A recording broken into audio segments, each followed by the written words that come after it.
absolutely beautiful Taurus friends, and welcome to your horoscope for September, my goodness, of 2022, where this month, Taurus, not only does the fifth house get really lit up for you, so we're going to focus on concepts of joy, of pleasure, things having to do with children, letting go of old conceptions and bringing in new conceptions. We get a lot of energy working in that arena for you. Now, we're also going to see the Mercury retrograde cycle. We're going to see Mars get ready for pre-retrograde shadow time. So we've got some energy shifting directions. But I will tell you, of all of the months in 2022, I feel like September is the time where you catch your breath, where you do the rest, you do the joy, you do the pleasure, because when we get into October, we're also going to enter back into eclipse time and things are really going to be busy. And then we will begin to welcome planets out of retrograde again as we move forward from October all the way until January. So catch your breath. Live your best life. Every day, live your best life if you can. But let's jump in here, Taurus, also and see what's going on in September. So first thing to keep in mind is right at the beginning of the month, as we're coming in, we get to September 3rd, and we're going to see Mars move into its pre-retrograde shadow time, getting ready for its retrograde in October, okay? Now, Mars is going to be retrograde, vibrating. It's going to be, the stamp is going to be at 8 degrees of Gemini. So please locate this on your personal chart. I love doing the general for you, and you can listen for your sun, moon, or rising, but ultimately, you want to locate these degrees on your personal chart. And if you don't have one, please get one from me, get one from astro.com. Just get a chart so you can see exactly where these signatures are for you, okay? Now, we're going to see Mars take that retrograde in October at 25 degrees of Gemini. So you're watching for 25 degrees of Gemini to 8 degrees of Gemini to be able to see which lessons Mars is specifically focusing you in on. And remember, we're going to work with this Mars Gemini energy all the way until March of 2023, where we see Mars coming out of post-retrograde shadow time. So you really have quite a long time to work with this Gemini vibration. Get your strategy together. What do you desire? If there are things in relationships or conflicts that need to be had or settled in order to move things along, Mars is going to bring that to the table, okay? On the 5th, we've got Venus entering into the energy of Virgo now. This is going to light up your 5th house space, okay? So we've got, first of all, Venus coming into the energy of Virgo. It gets more meticulous, gets more discerning. It gets very practical. Virgo is an earth sign. If you're not careful, it can be very critical. Somebody's not loving you right. Things are not right. It's never clean enough. It's never good enough. You're never good enough. They're never good enough. But instead, if we can use this Venus and Virgo time to love in a way that is really about being of service, showing up, delivering, and executing our very best selves, especially in the 5th house area, getting organized enough to attract the things that we want to us, the very best things to us. This is a great use of Venus in Virgo. Now, it lights up your 5th house space, which is about joy. It's about pleasure. It's about play. It's about children, and maybe things are going on for your children. Are they getting organized? Are they going back to school? Are they starting a program and something like that, and you're helping them? Conception. Are you conceiving a child? Are you conceiving a new business idea, launching a hobby, something about your self-expression? What is it that you're launching out of this 5th house arena? Because Venus is going to attract the goodness here in this area, and if you treat it very, very well, you can nurture this area to be the very best that it can be for you, to love in a way that discerns what love is, which will separate you from, infatuation, love, delusion, right? It lets things get very, very clear so that you're of best service in this area that you can be. Now, on the 9th, we're going to see Mercury turn retrograde in the energy of Libra, and this is going to light up your 6th house space, okay?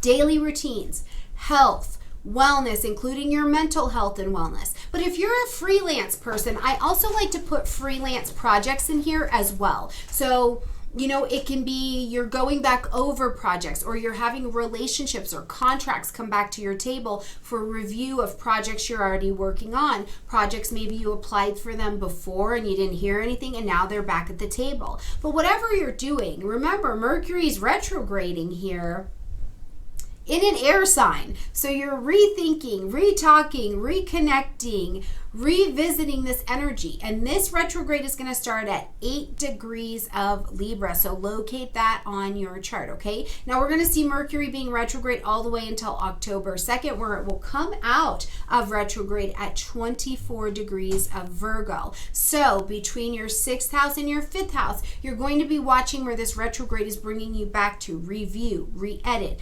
reconnect, revise, re-looking at the relationships in this particular area. If you do happen to be a plant person like I am, I typically see, you can see plant care or plant things, botany things coming from the 6th house, but also things with pets may come up from this area as well, okay?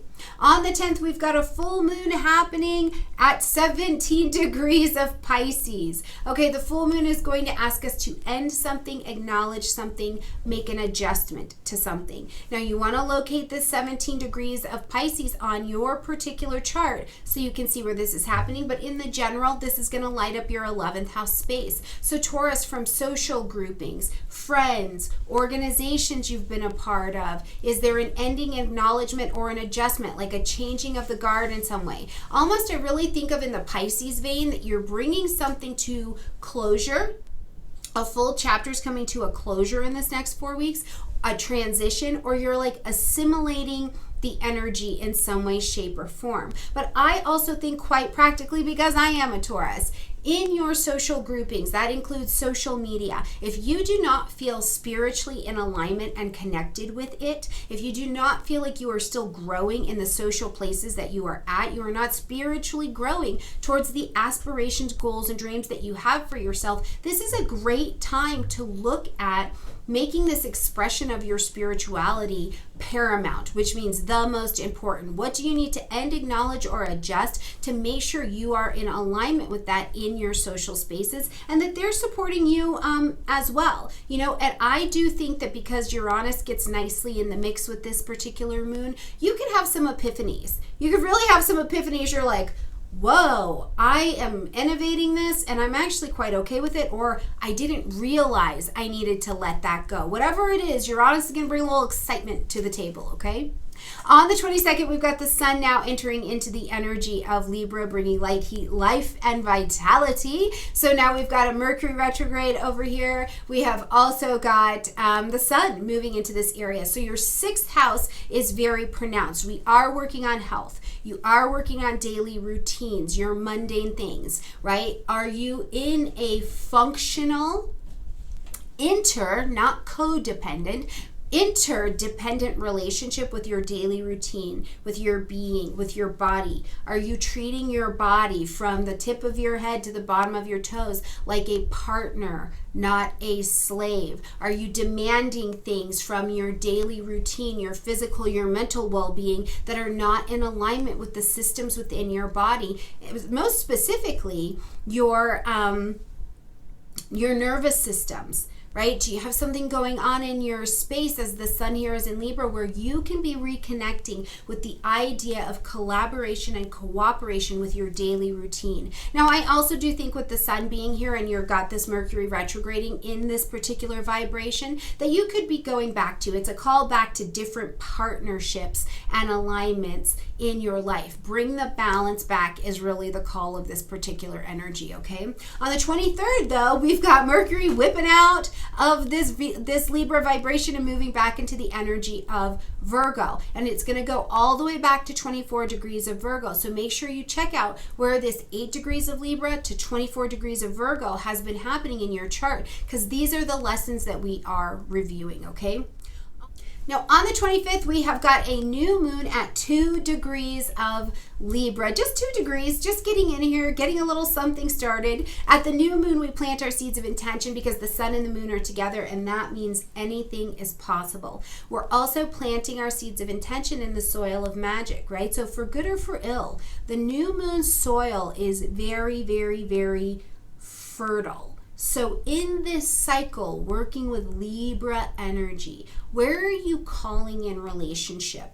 Where are you calling in partnership? Where are you calling in cooperation, collaboration, contract? Where are you calling in significant relationships that help you grow into your next level? Again, this is going to be in your 6th house area. So it's around your health, your fitness, your wellness, your daily routine, health practitioners in your life, maybe people that you're being of service to because you're caring for them in some way. You know, you're taking care of a parent. Maybe you work at a nursing facility, something like that. But also, where do you need to call in support and assistance and cooperation and collaboration to support you in achieving balance? You know what I mean? A big thing for me over here is I had to make a decision at some point about who was going to be redividing up which chores. We had to go back into our life and say, okay, who's got a differing amount of time and can now take responsibility for different chores. And this created an interdependence in my home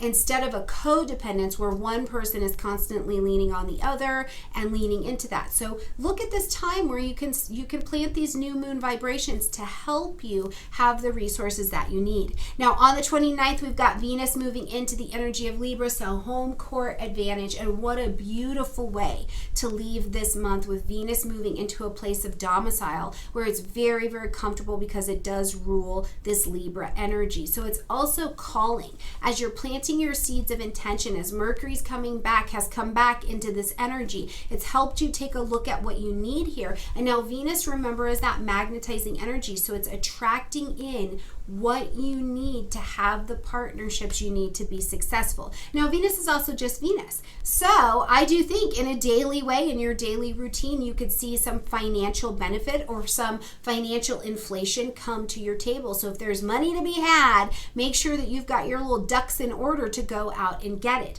But also, Venus is about relationships and romance. So is this the time where you find out that your chiropractor is not actually just your chiropractor? You guys have a thing, right? Is it a time in your daily routine where you've been seeing the lady, you know, bagging groceries or at the plant shop or at the tire place, and you realize you have really got a connection there? Venus is Venus. It's about collaboration, it's about romance, and it's about calling in who and what we need to meet our partners along the way. All right, my beautiful Taurus friends, I hope you have a gorgeous month. Please let me know how this is manifesting for you. This is a lot of Libra energy to be working with this month, fellow Venus-ruled energy. So let me know how this vibration hits you, especially because it's more pronounced in air, where you live, obviously, in earth. All right, beautiful friends, I love you, and I'll see you next month.